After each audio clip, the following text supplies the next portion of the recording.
It's Tuesday. You test Tavis Tavshin Zayin. We are until this Menachem say from Mamar Tavshin Yud Gimel in the Mamar, the first Mamar of Purim Tavshin Yud Gimel Vayehi Oimein Hadassha, and we are on page Kuf Gimel. 8, 9 lines from the top. I believe it is 1, 2, 3, 4, 5, 6, 9 lines from the top. Yep, the line starts from Slabish. We're at the full stop. The Rebbe is explaining here why Malchus is referred to as Ponim. Why the divine attribute of Malchus is referred to as Ponim, the inner dimension, based on the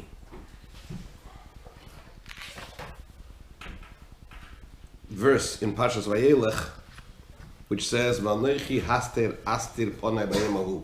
The Gemara says, "Esther min haTorah minayin." Where do we know the idea of Esther from the Torah, meaning from the 5 books from Chamisha Chumshei Torah? So it says, "V'anochi haster astir ponai b'yemahu." I will conceal my face on that day. Haster astir Esther, same etymological root as it were, and it says ponai. So the Rebbe explains why Malchus, and that's a reference to Malchus. Malchus is called Panai. So the first explanation was, because we are talking about Malchus and Atzilus, and in Atzilus, in the realm of Atzilus, what do we have? The dominant attribute in Atzilus is Chochmah. Yeah. Right? Because as we know in the 4 letters of Hashem's name, Yud Kei Vav Kei, Yud is Chochmah, Hey is Bina, Vav are the 6 Midas, and the final Hey is Malchus. And each one of these divine attributes are dominant in each of the realms. Yud being the dominant sphere in Atzilus, the Hey, the first Hey, being the dominant sphere in Bria, the Vav being the dominant spheres, as it were, in Yetzirah, and the final Hey being the dominant sphere in Asiya, meaning Chochmah, Bina, the Midas, and Malchus, right? So because the dominant sphere in Atzilus is Yud, is Chochmah, therefore all the 10 spheres in Atzilus are within that context, and therefore it's called Ponim, the inner dimension. So even Malchus of Atzilus, the lowest of the all attributes, is still referred to as what? As Malchus. That was the first point that Rebbe made. Now that Rebbe speaks about Ponim, Malchus being Ponim, the inner dimension, at a much higher level. Where? In Ak. And that's where we began this whole discussion yesterday about the Nitzutz Boire in the Chida, this divine spark of the Creator, which clothes itself in the created. And the Rebbe began to articulate the point that the Neshama has 5 names, Nefesh, Ruach, Neshama, Chaya, Yechida, in ascending order, Yechida being the highest, but not yet the essence of the soul. Denoted in the fact that it's a name. And if it's the essence, it's beyond any description at all. So therefore, it is the highest point of the soul, meaning to say, the soul as a created entity, as it were. But in that highest point, there is a creator, a part of the creator inserted in it. A nitzutz, cotton, boire, as the Rebbe referred to it, right? Quoting the Eitz Chaim. Nitzutz cotton ma'oid shehu b'chinas elikus, which is the lowest level of the creator, as it were. And that's what the Rebbe is beginning to articulate now. So the Rebbe said that Nefesh, in the 5 names, Nefesh is Asiya, right? The lowest of the elements, of the functional elements, as it were. And Yechida is what? Is Keser, being the highest. But which aspect of Keser? Arich, meaning the external aspect of Keser.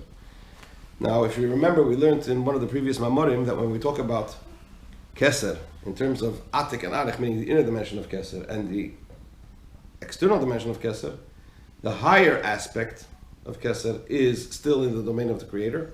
The lower aspect of Keser is already beginning to focus downwards, as it were, towards the created. Similarly, actually in every sphere, you have the inner and the outer.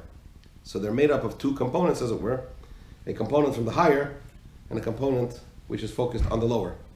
So Arich, which is the external aspect of Keser, is what?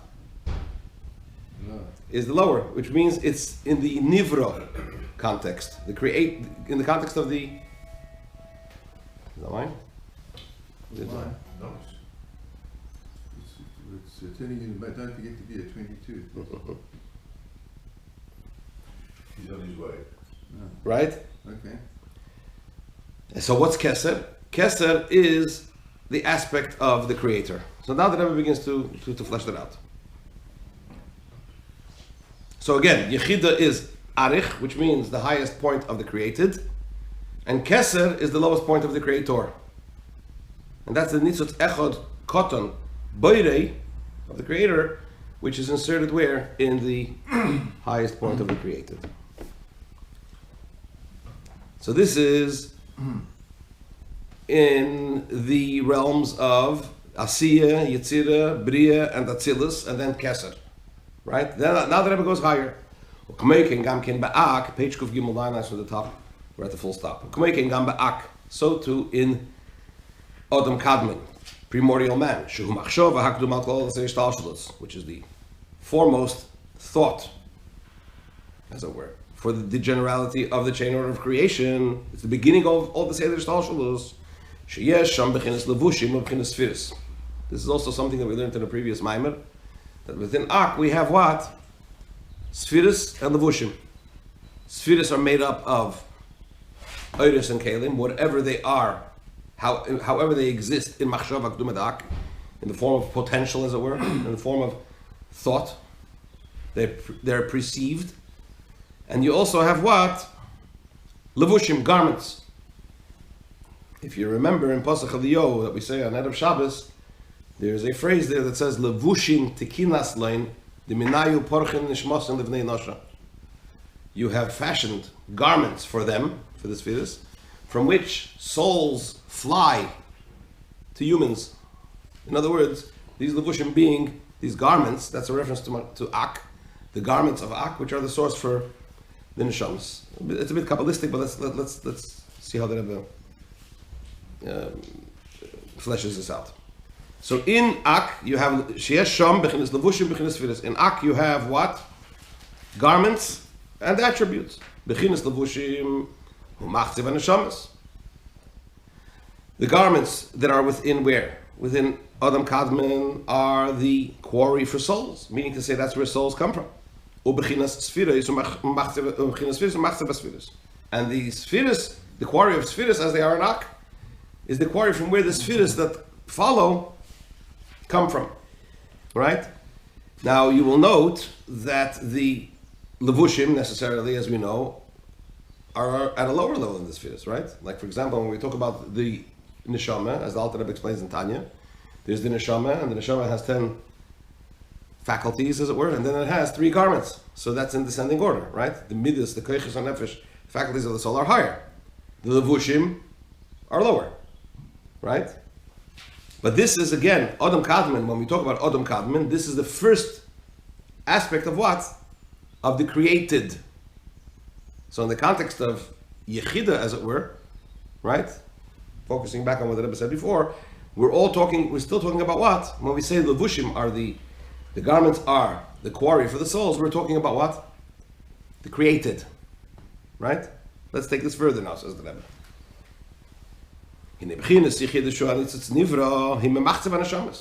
So when we talk about the aspect of Yechida, the highest point of the soul, which as the Rebbe just articulated is what? Within the realm of the created, which is the spark, this point of the essential point of the created, that is from the quarry of souls. But the spark of the creator, which clothes itself within the spark of the created, is from the quarry of the attributes, the divine attributes, in which it is possible to say the lowest level of the created. Let's keep on going with this. Don't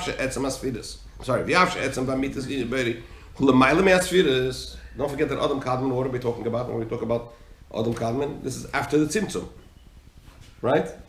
After the first contraction. So although the essence and the true idea of the Creator is beyond Sfira, is beyond the divine attributes, what is What are spheres? Spheres are lights, energies that are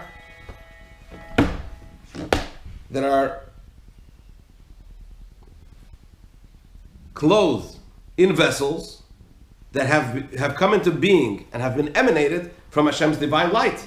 So in other words, spheres are also what? Created. So why do we say that Machtav and Hashem is the quarry of the souls, is the created? And inserted within that is that spark of the creator, which is from where? From the quarry of the spheres. When the spheres of Ak are also what? The divine attributes of Ak are also what? It would seem within the domain of the created. Says the Rebbe, that indeed is the case. However, Mikol Mokem Asfiris Melchus Mamish. Nevertheless, spheres are nonetheless pure godliness. Shaharei iyu v'chayoy v'garmei echad. This is an expression from the Tikkun Zohar, which is brought in chapter 20 of Egeras HaKodesh. The Alter Rebbe brings it, which is translated as he and his causations and his he and his vivifications and his causations are one, which is a reference to Oiris and Kalim. Chayoyi and Garmoyi. Chayoyi are the Oiris of the spheres, the lights of the spheres, the energy. Garmoyi is a reference to the Kalim, right? Or, as the Rebbe says over here, Ihu v'chayoyi v'garmoyi. So Ihu, I guess he translates as the energies. Chayoyi, again, it's a bit difficult for me to understand how the Rebbe refers to this, because what the Rebbe is saying is that the spheres are totally godliness. And not only are the spheres of Ak godliness, meaning to say the Oir and the Keli, the Atzilus einen in front of him Elikus. Even when we go down to as far as Atzilus, not only are the divine energies and the divine vessels godliness, but the Levushim, the garments within the realm of Atzilus, are also godliness. Umikol shekein shal Levushim the Akim Elikus. Sorry, just need to interrupt you a second. I don't quite understand how you can refer to a sphere as an entity in a higher level when the Kalim aren't strong enough to identify them as separate entities. It's notional. It's b'machshava. It's in a state of machshava. Within, when it's perceived. Let's put it this way: Hashem perceived the concept of Eirus and the concept of Kalim. It's not actual Eirus and Kalim. Right. That happens as we go through the Seder Shtalshalos. But once Hashem perceived it, it's there in that reality, whatever that reality is in Adam Kadmon. But it's there. That's how. Even in the Eitz Chaim, when he goes into explaining Adam Kadmon, he gives a whole introduction, as almost like apologizing why he's talking about it in terms of the head, the eyes, and such physical imagery. He says because it's completely beyond. One of the interpretations of the pasuk, when we say "Kilei machshavosei machshavosechem," my thought process is not like human thought process. It refers to machshava keduma da'ak. It's essentially something that we cannot perceive. It's beyond comprehension. That's why the only way that the Eitz Chaim, I guess, feels that Hazel feels he can even begin to communicate this is by using very physical images. Moicha, Gulgalta, Einayim, Oznayim, Shinayim. This is what he talks about. These are the images he uses, because they're metaphors, really. Something which is beyond our comprehension. So, however they exist there, from the fact that they exist later on, we can have a bit of a reference point to how they might exist in machshava, in that perception. So the Rebbe says like this: if the levushim and the kelim and the sphere, if the levushim, the garments of Atzilus, are godliness, then certainly when we talk about Ak, they certainly what are godliness.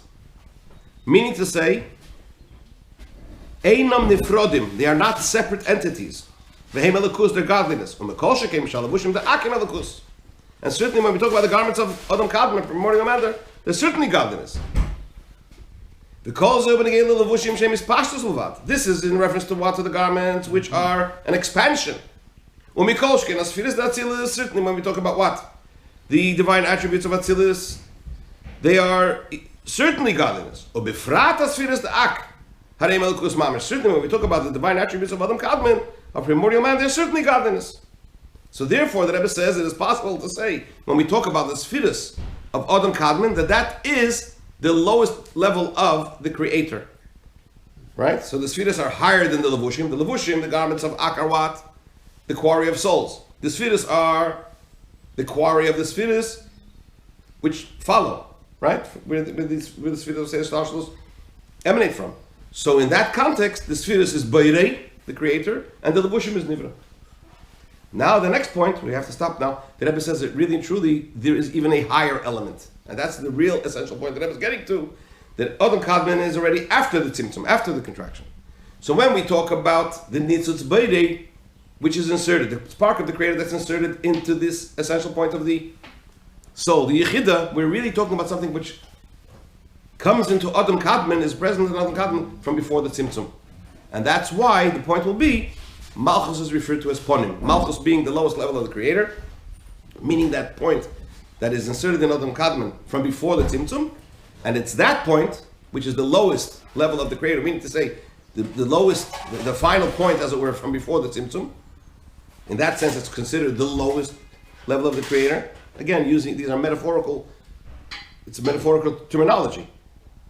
And that is what is inserted from there. A point is inserted into the Yechida, and that's why it's called Ponim. That's the point that I was going to get to. Are you with me? You're following the... So on the lower level, Ponim is refers to Malchus Atzilus. It's details of the first step, the first sort of...